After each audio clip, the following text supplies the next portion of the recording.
Hello students, welcome to maths class. I am Shilpa, your maths teacher from Raj International School. I hope you all are good at your home.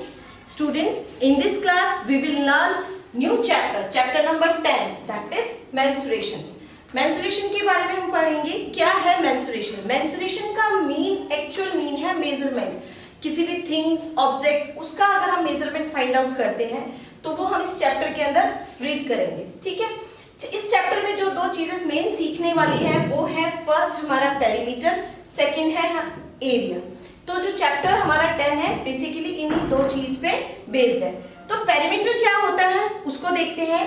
Perimeter is the distance covered along the boundary forming a close figure when you go round the figure once. Perimeter एक distance cover है करनी है किसकी, boundary. कोई भी figure लो आप उसकी boundary को कवर करते हो। सपोज मैंने ये फिगर लिया, ये कोई भी क्लोज फिगर लिया हमने और मैं इसकी अगर बाउंड्री का मेजरमेंट करती हूँ, यानी एक बार पूरा राउंड लेकर इसकी बाउंड्री को मैं मेजरमेंट करती हूँ तो ये उसका क्या होगा, इस फिगर का पेरीमीटर होगा, कोई भी क्लोज फिगर हो, ठीक है। अब बात आती है हमारे पास, हम अगर पॉलीगन्स की इस चैप्टर में जो स्टडी करेंगे वो है हमारे पॉलीगन से रिलेटेड। पॉलीगन्स क्या है, कोई भी लाइन सेगमेंट से मिलकर बना होता है क्लोज फिगर। तो मिनिमम जो 3 लाइन सेगमेंट से हम स्टार्ट करते हैं ना, और इसको क्या बोलते हैं, ट्रायंगल। तो ट्रायंगल हमारा पॉलीगन है। तो इसी तरीके से quadrilateral 4 sided polygon, quadrilateral 5 sided polygon हमारा पेंटागन। तो इसी तरीके से हम सारी ये चीजें डिस्कस करते हैं। अब ये जो हमारा ट्रायंगल है पॉलीगन, इसकी अगर हमें बाउंड्री को फाइंड आउट करना है, सम करेंगे हम इनकी तीनों लाइन सेगमेंट्स का, और ये तीनों लाइन सेगमेंट्स का प्लस करने के बाद जो आंसर आएगा वो क्या होगा, इस ट्रायंगल का पेरीमीटर होगा। तो पेरीमीटर ऑफ अ पॉलीगन क्या है, sum of all sides of polygon. जितनी भी साइड्स गिवन है किसी भी शेप्स में, तो उनकी अगर हम लाइन सेगमेंट्स को या साइड्स को प्लस करते हैं तो हमारा उस फिगर का हमारे पास क्या आ जाता है, पेरीमीटर आ जाता है। नेक्स्ट है perimeter of square. Perimeter of square, square की हमें पता है ऑल साइड 4 जो साइड्स होती हैं इक्वल होती हैं, तो उसका फॉर्मूला क्या होगा, 4 मल्टीप्लाई साइड। हम साइड्स ऐड करेंगे, 4 टाइम्स लिखेंगे तो उसका फॉर्मूला क्या बनेगा, 4 इंटू साइड। नेक्स्ट है पेरीमीटर ऑफ रेक्टेंगल। रेक्टेंगल में आपको पता है opposite sides are equal. Suppose ये हमारा जैसे ये रेक्टेंगल है तो लेंथ है ये हमारी, ये दो इक्वल है, और ये हमारी जो ब्रेड्थ है ये आपस में इक्वल होती है ना। तो अब 2 टाइम्स हमारी लेंथ आ रही है, प्लस कर दी है, और 2 टाइम्स क्या करेंगे हम, ब्रेड्थ को प्लस करेंगे तो हमारा फॉर्मूला क्या बनेगा, 2 multiply in brackets length plus breadth bracket close. Next perimeter of equilateral triangle. हमारे पास 3 टाइप्स ऑफ ट्रायंगल होते हैं, स्केलिन, आइसोस्केलियस एंड इक्विलेटरल, है ना। तो हम लोग क्या करते हैं, तीनों साइड्स को प्लस करेंगे तो हमारा उस ट्रायंगल का क्या आ जाएगा, पेरीमीटर फाइंड आउट हो जाएगा। लेकिन अगर हम इक्विलेटरल ट्रायंगल का ये फॉर्मूला यूज करें, 3 मल्टीप्लाई साइड, कि साइड को हम 3 टाइम्स ऐड करें तो हम इसको फॉर्मूले में क्या लिख सकते हैं, 3 multiply side.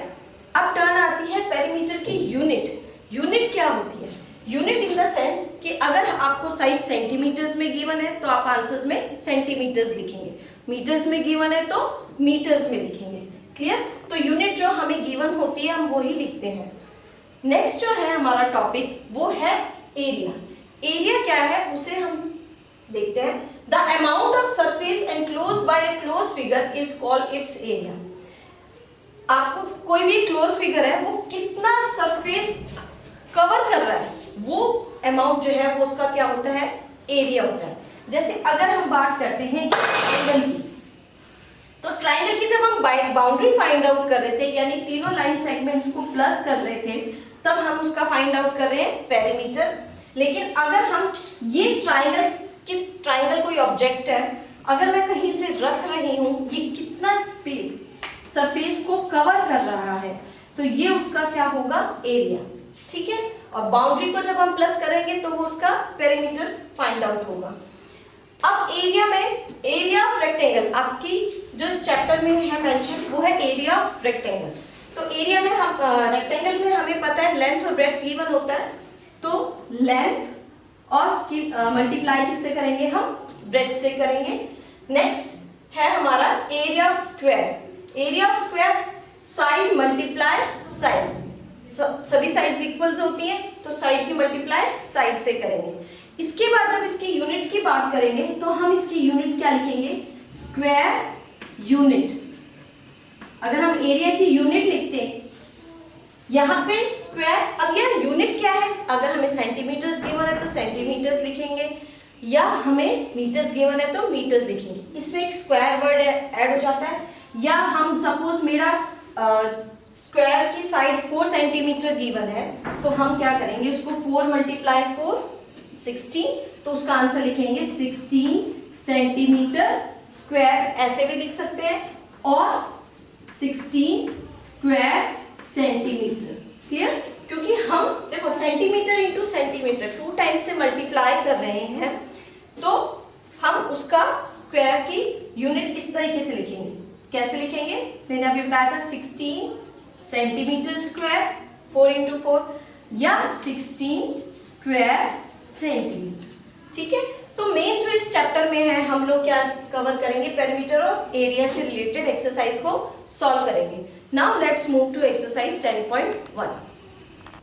Now question number 1 is find the perimeter of each of the following figures. Question number 1 में कुछ आपको फिगर्स गिवन है जिनकी मेजरमेंट्स आपको दी हुई है। ठीक है, तो उसका आपको क्या फाइंड आउट करना है, पेरीमीटर्स फाइंड आउट करना है फिगर्स का।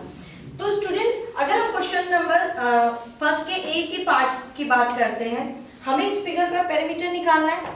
ये एक क्वाड्रिलेटरल की शेप्स है। ठीक है, तो आप सबसे पहले क्या करो, कोई भी फिगर गिवन हो उसको लेबलिंग करो। लेबलिंग इन द सेंस उसकी नेमिंग दो, जैसे ए, ये बी सी डी, हम A B C D P Q R S कुछ भी नेम दे सकते हैं, बट ध्यान रहे कि हम उसको सेम डायरेक्शन में चलाएं। सपोज मैंने ए बी सी डी इस क्लॉकवाइज डायरेक्शन में चलाया है, हम या A B C D anti clock भी चला सकते थे, कोई प्रॉब्लम नहीं है, लेकिन A B C D continuous में चलाएं, जैसे A B and C D इस तरीके से नहीं लगे।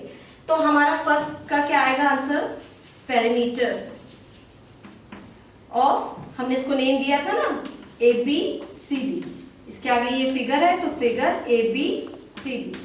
अब साइड्स कौन कौन सी है हमारे पास, ए बी यानी ये जो लाइन सेगमेंट है A B plus B C plus C A sorry C D plus D. Okay, अब हमें इसका मेजरमेंट लिखना है 2 प्लस 1 प्लस 5 प्लस 4। ये सब सेंटीमीटर्स में है तो हम ब्रैकेट में लिख के सेंटीमीटर्स भी लिख सकते हैं, या आप इस तरीके से भी लिख सकते हो 2 centimetre plus 1 centimetre plus 5 centimetre plus 4 centimetre.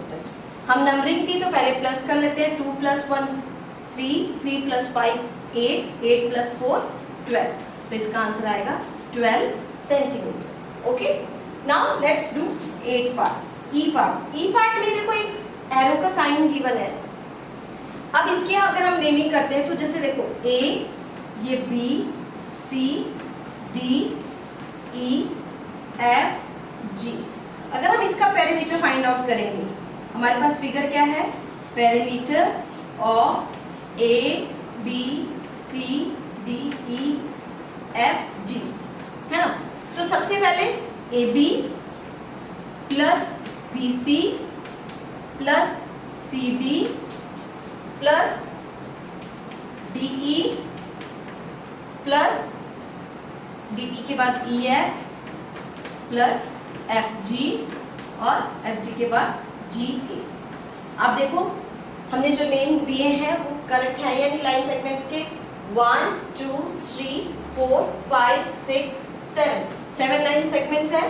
देखो 1 2 3 4 5 6 7। अब हम क्या करेंगे, इनको प्लस करेंगे, तो हम लिखेंगे 4 प्लस 0.5, ये सब सेंटीमीटर्स में है तो हम लास्ट में सेंटीमीटर्स में लिख देंगे, plus 2.5 plus again 2.5 plus 0.5 plus 4 plus 1। हम इसको अगर प्लस करके देखेंगे तो हमारा क्या आंसर आता है, देखो 4 प्लस 4 8, 8 प्लस 1 9, ये पॉइंट हाफ है, ये भी पॉइंट हाफ है, क्या हो गया 1, 9 और 1 10, 2.5 क्या हो गए मिलकर 5, तो 10 + 5 = 15 सेंटीमीटर। तो आपको जो इस क्वेश्चन के जो रिमेनिंग पार्ट्स हैं वो इसी तरीके से सॉल्व करने हैं। बेटर रहेगा कि आप उसको नेमिंग दे दो फिगर को, रीजन क्योंकि उससे मिस्टेक के चांसेस कम होते हैं। हमारी कोई भी लाइन क्या होती है, स्किप नहीं होती, लाइन सेगमेंट है, स्किप होने से रह जाता है। एक बार दोबारा क्रॉस चेक कर लेते हैं। 4 + 4 8, 8 + 1 9, ये बनेगा मिलकर 1, 9 और 1 10, और 2.5 मिलकर बने 5, तो 10 + 5 15। तो हम आंसर में सेंटीमीटर्स लिखेंगे, जो मैंने आपको स्टार्टिंग में बताया था। पेरीमीटर की जो यूनिट होती है, अगर हमें फिगर्स की साइड्स मीटर्स में गिवन है तो हम आंसर में मीटर लिखेंगे, सेंटीमीटर्स में गिवन है तो सेंटीमीटर्स, मिलीमीटर्स में गिवन है तो मिलीमीटर्स। ठीक है, तो इसी तरीके से आप इसके रिमेनिंग पार्ट्स इजीली कर पाएंगे। Now let's move to question number 2। Question number जो 2 है एक वर्ड प्रॉब्लम है। ये जैसे फिगर से अब हमें यहाँ पे एक फिगर ड्रॉ करके हम बना सकते हैं, उसकी हेल्प लेके हमें इजी हो जाता है solution. The lid of rectangular box of size 40 cm by 10 cm is sealed all around with tape। एक lid means rectangular shape का lid है, उसकी क्या साइड्स गिवन है, 40 cm by 10 cm। ये उसकी लेंथ हो गई, ये उसकी ब्रेड्थ हो गई। ठीक है, अब उसको पूरा सील कर दिया हमने, और सील करा किससे, टेप से। तो what is the length of the tape required, tape की क्या लेंथ हमें रिक्वायर होगी। तो एक चीज बताइए, सोचिए, जैसे मान लो ये हमारे पास एक लिड है जिसकी ये है हमारे पास 40 सेंटीमीटर और ये है हमारे पास 10 सेंटीमीटर। ओके, रेक्टेंगुलर शेप है, हमें पता है रेक्टेंगुलर शेप के लिए क्या होता है, अपोजिट साइड्स आर इक्वल, तो ये हो गया। अब मुझे अगर इसकी टेप करनी है बाउंड्री की तरफ, तो यानी मैं इसको क्या कर रही हूँ, पूरा इसका एक राउंड कवर करूंगी।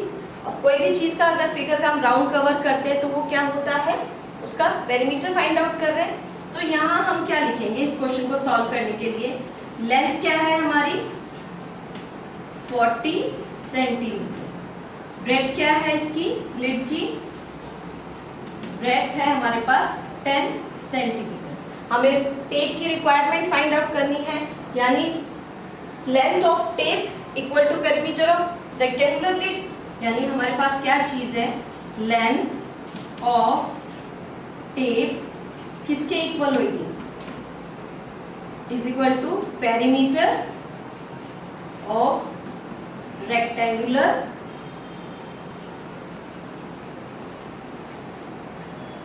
लिड, उसके इक्वल होगी। और आपको पता है रेक्टेंगुलर का फॉर्मूला क्या होता है, 2 × लेंथ प्लस ब्रेड्थ। तो हम फॉर्मूला पुट करेंगे 2 × लेंथ को हम कैपिटल L से और इसको B से भी शो कर सकते हैं। कुछ बुक्स में आपका small l plus B given होगा तो वो भी करेक्ट है, लेंथ प्लस ब्रेड्थ। हम इसको इस तरीके में से लिख सकते हैं 2 × L प्लस B, स्मॉल में भी कर सकते हैं। तो 2 × लेंथ थी हमारी 40 centimetre plus 10 centimetre. Okay, 40 plus 10 50 centimetre, तो 2 × 50 सेंटीमीटर टोटल आया हमारा 2 × 50 इज इक्वल टू 100 सेंटीमीटर। यानी हमें रिक्वायर्ड लेंथ क्या चाहिए टेप की, ये है हमारी required length of tape. Tape की ये हमें इतनी रिक्वायरमेंट है, ठीक है, जो उसकी बाउंड्री को क्या करेगी, सील करेगी या कवर करेगी। तो students, I hope you got the question number 1 and 2 and also that concept that we have learned today. On the basis of you can do remaining parts of question number 1. Still, if you have any doubt, any query, you can contact me. In next video we will do remaining question of this exercise.